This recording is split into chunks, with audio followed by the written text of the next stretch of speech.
ہے کہ یہ بھی ہماری دینی ذمہ داری، اسے دنیاوی ذمہ داری میں بل ٹائم سے جمع کریں، بڑھ جاتا ہے. بجلی کے بل ہوتے ہیں، بہت سے مسلمانوں کے معاملات ہوتے ہیں، پھر ذلت و رسوائی کا، اور اب تو ڈاکیومنٹیشن کا زمانہ ہے.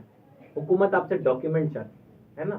پتہ چلا جب SIR ہوا تو میرے پاس آج ہی کل فون آیا تھا، کوئی خاتون تھی، ان کا نام کماری فلانی اور فلانی خاتون، کچھ ڈاکیومنٹ میں یہ کچھ ڈاکیومنٹ میں یہ ہے نا. نام ہی تو آپ کی پہچان ہے.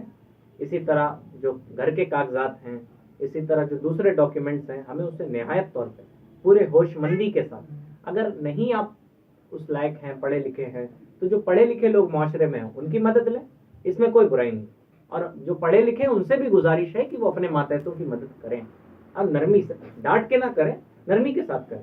اب رومی بھائی کے پاس کوئی آئے تو ٹھیک ہے، اسے سمجھا دے پیار سے کہ آئندہ سے خیال رکھنا، اس کی مدد کریں. رحمت بھائی کے پاس آئے، فرحان بھائی کے پاس آئے تو مدد کرنی چاہیے، اور ہمیں مدد لینی چاہیے، اور یہ ہماری ملکی ذمہ داری ہے. اور قرآن مجید نے 1400 سال پہلے لکھنے کا حکم دیا ہے. کہا جب تمہارے بیچ کوئی لمبا معاہدہ ہو جائے فَاكْتُبُوهُ، تو تم اسے لکھ لیا کرو.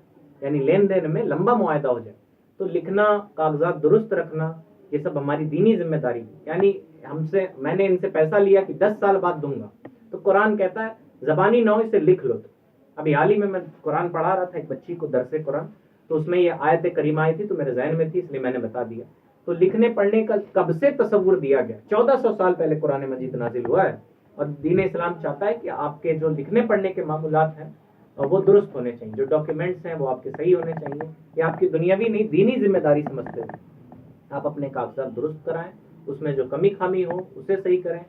بجلی کے معاملات ہوتے ہیں، کبھی کبھی بل بہت زیادہ بڑھ جاتا ہے تو بڑی ذلت و رسوائی کا سامنا ہوتا ہے نا. ہم دنیاوی عیش و عشرت میں اتنے گم ہو جاتے ہیں کہ جو پہلے اپنی پریورٹیز ڈیسائیڈ کریں. اصل میں رومی بھائی، جب ہمارے وہاں چاندرات میں کبھی آپ جائیے مدینہ مسجد، تو آپ کو لگے گا کہ نہیں یہ قوم قرضدار ہے.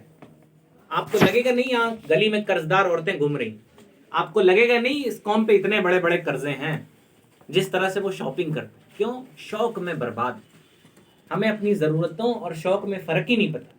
بھائی آپ رستے سے جا رہے تھے، آپ کے پاس 4 پیس جیکٹ ہے نا، بہترین جیکٹ دکھ گئے، لیکن ضرورت اس بات کی تھی کہ جو قرضدار ہیں انہیں قرضہ پہلے دیا جائے، تو آپ مت لیجئے، اس میں کوئی برائی نہیں. آپ بہترین کھانا کھانا چاہتے ہیں، ٹھیک ہے، گھر میں ایسا کھانا موجود ہے جس سے پیٹ بھر سکتا ہے.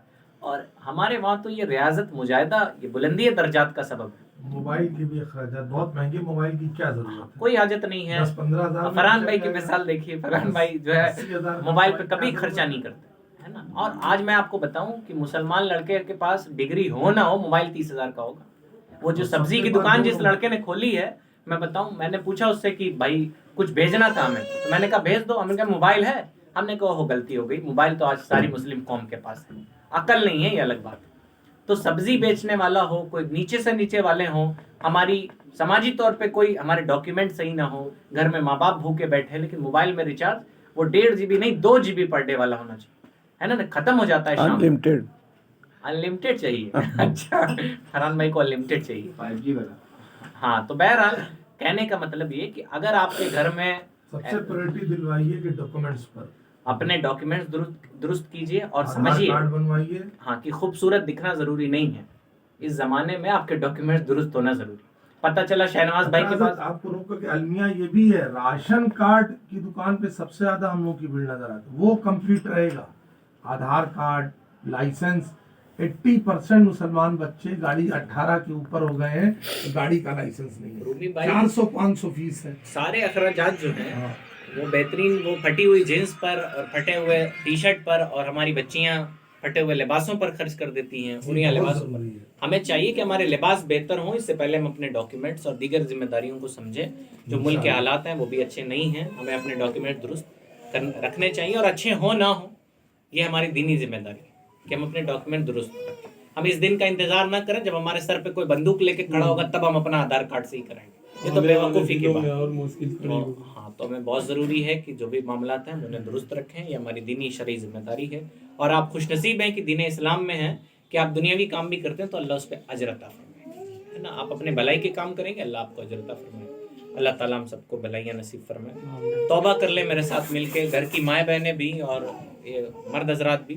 استغفر اللہ ربی من کل ذنب واتوب الیہ. یا اللہ میں اپنے تمام پچھلے گناہ